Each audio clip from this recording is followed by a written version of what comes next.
Hello friends, ഇന്നത്തെ വീഡിയോയിലേക്ക് സ്വാഗതം. ഇന്ന് ഞാനൊരു പരിപ്പ് കറിയാണ് ഉണ്ടാക്കുന്നത്. അതിനുവേണ്ടി പരിപ്പ് കഴുകി വെച്ചു. മസൂർ ദാലാണ് ഞാൻ എടുത്തേക്കുന്നത് പരിപ്പ് കറി ഉണ്ടാക്കാൻ വേണ്ടി. നമുക്ക് മഞ്ഞ സാധാരണ പരിപ്പ് വേണമെങ്കിലും എടുക്കാം. ഞാൻ 1 ഗ്ലാസ് പരിപ്പാണ് എടുത്തേക്കുന്നത്.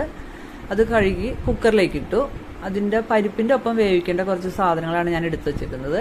വെളുത്തുള്ളി ഒരു 3-4 അല്ലി വെളുത്തുള്ളി. ഇത്തിരി കൂടിയാലും കുഴപ്പമൊന്നുമില്ല കേട്ടോ.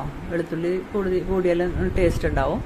ആവശ്യത്തിന് വെളുത്തുള്ളി ഇട്ടു. പിന്നെ മല്ലിയിലയും കുറച്ച് അരിഞ്ഞു വെച്ചിട്ടുണ്ടായിരുന്നു. പിന്നെ ഒരു സവാളയാണ് ഞാൻ ഇതിലേക്ക് എടുത്തത്.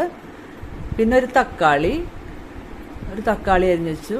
അതിനുശേഷം കുറച്ച് ജീരകം ഇട്ടു, കുറച്ച് മഞ്ഞപ്പൊടി ഇട്ടു, മുളക് പൊടി, ഉപ്പുപൊടി. ഇതെല്ലാം ഈ പരിപ്പിന്റെ ഒപ്പം നമ്മൾ കുക്കറിലേക്ക് ഇട്ടു.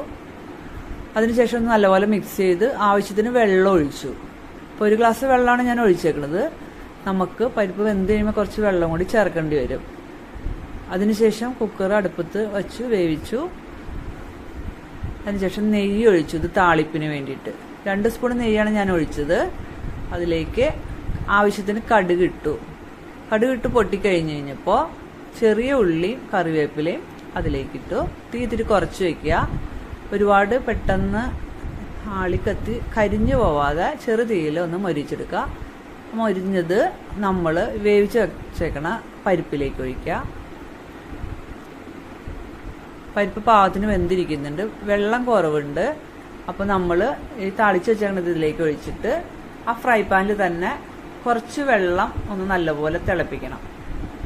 പരിപ്പ് ഇത്തിരി കട്ടയായിട്ടാണ് ഇപ്പോൾ ഇരിക്കുന്നത്. അപ്പം നമുക്ക് ആവശ്യത്തിന് കുറച്ച് ഇത് ഒഴിച്ചു കറിയാണ്. അപ്പോൾ ഇത്തിരി വെള്ളം വേണം.